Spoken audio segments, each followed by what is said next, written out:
A criação, origem da humanidade. Teologia em 10 minutos. Na aula de hoje vamos falar sobre a criação e a origem da humanidade segundo a Bíblia Sagrada. Vamos entender como as Escrituras apresentam o início de todas as coisas. Quais textos sustentam a visão cristã conservadora que fazemos parte. E também vamos confrontar algumas doutrinas e interpretações que contradizem essa perspectiva bíblica. Primeiro tópico, a teologia da criação na Bíblia. Vamos começar com uma afirmação simples, poderosa e absoluta. No princípio criou Deus os céus e a terra. Gênesis 1:1.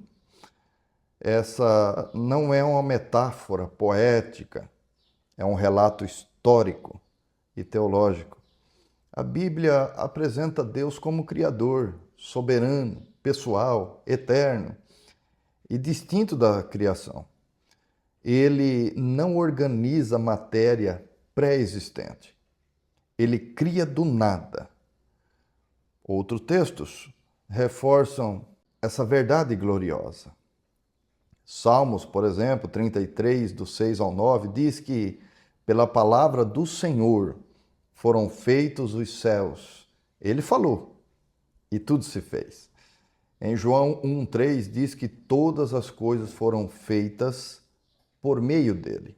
E em Hebreus 11:3 diz que o universo foi formado pela palavra de Deus. A criação é para a fé cristã, um ato intencional, planejado e cheio de propósito de um Deus Todo-Poderoso para a sua sublime criatura. A origem da humanidade segundo a Bíblia é o segundo tópico. No relato bíblico, a humanidade não surge por acaso. Deus cria o ser humano de forma direta e especial. A criação de Adão, em Gênesis 2:7, diz que formou o Senhor Deus o homem do pó da terra e soprou em suas narinas, e o fôlego de vida aconteceu. O ser humano é apresentado como corpo e alma, feito à imagem e semelhança de Deus. A criação de Eva não é diferente, está registrado em Gênesis 2:21 e 22. Deus forma a mulher a partir do homem. Isso enfatiza uma igualdade de valor, meu irmão e minha irmã. O propósito conjunto de Deus entre o homem e a mulher, a sua imagem. Gênesis 1:26, 27 diz: façamos o ser humano a nossa imagem. A humanidade não é fruto de evolução impessoal, de modo algum, mas é uma obra direta do Criador. Terceiro tópico, textos que sustentam a visão conservadora. A tradição cristã conservadora defende que Adão e Eva existiam historicamente. Claro, a queda é um evento real que afeta absolutamente toda a humanidade. O pecado e a redenção dependem da historicidade desses primeiros seres humanos, Adão e Eva. Tenho textos fundamentais que você pode anotar aí. Romanos 5, do 12 ao 19, Paulo trata do assunto dizendo que Adão é um personagem histórico, cuja desobediência dele trouxe condenação para toda a humanidade. Em 1 Coríntios 15, 21 e 22, 45, Cristo é comparado a Adão, o primeiro homem, dizia o apóstolo Paulo. Se Adão não fosse histórico, a base teológica da salvação cairia por terra. Além disso, meu irmão e minha irmã, note, em Gênesis capítulo 5 e também em 1 Crônicas, o capítulo 1, listam genealogias que partem de Adão. Jesus, em Mateus 19:4, cita literalmente a criação de homem e de mulher. Ou seja, toda a estrutura bíblica, da criação até a cruz, é construída sobre a realidade histórica de Adão e Eva. Quarto tópico, confrontando doutrinas e interpretações contrárias. É um perigo muito grande nesse tempo que estamos. Então, nós podemos citar, por exemplo, 3 tipos de interpretações que contrariam a visão bíblica conservadora em que fazemos parte. A primeira, o evolucionismo naturista. Essa doutrina diz que o ser humano surgiu por processos puramente naturais e acidentais, sem uma intervenção divina. Meu Deus, que mentira!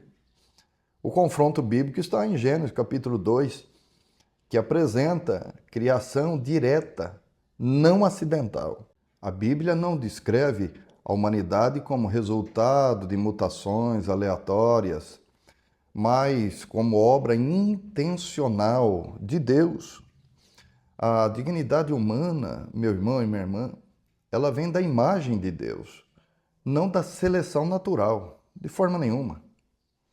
Segundo, a doutrina evolucionista, teísta, radical, é a visão de que Deus teria usado a evolução para criar a humanidade e que Adão e Eva seriam então apenas símbolos. Meu irmão, o confronto bíblico é claro. Jesus e Paulo tratam Adão como real, não simbólico. A queda é histórica, não metafórica.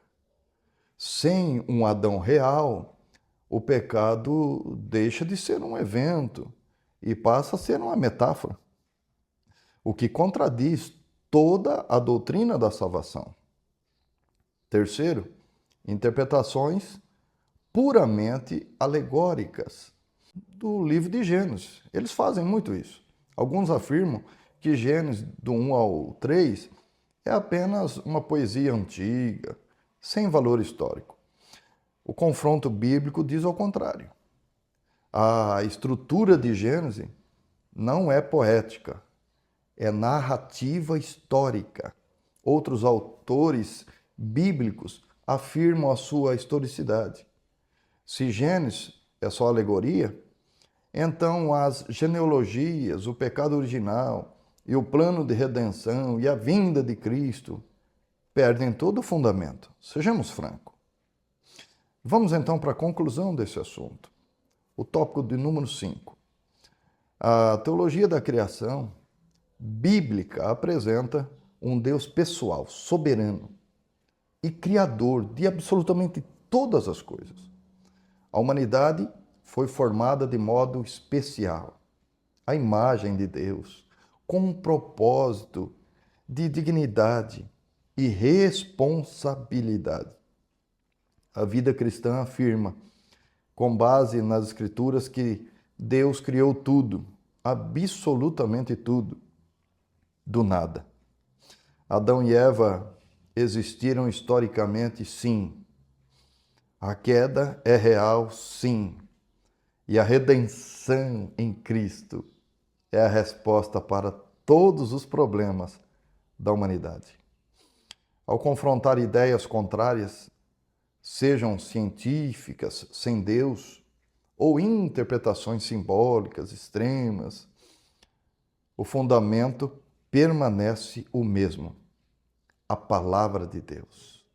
Ela continua sendo a verdade absoluta para compreender quem somos, de onde viemos e para onde vamos.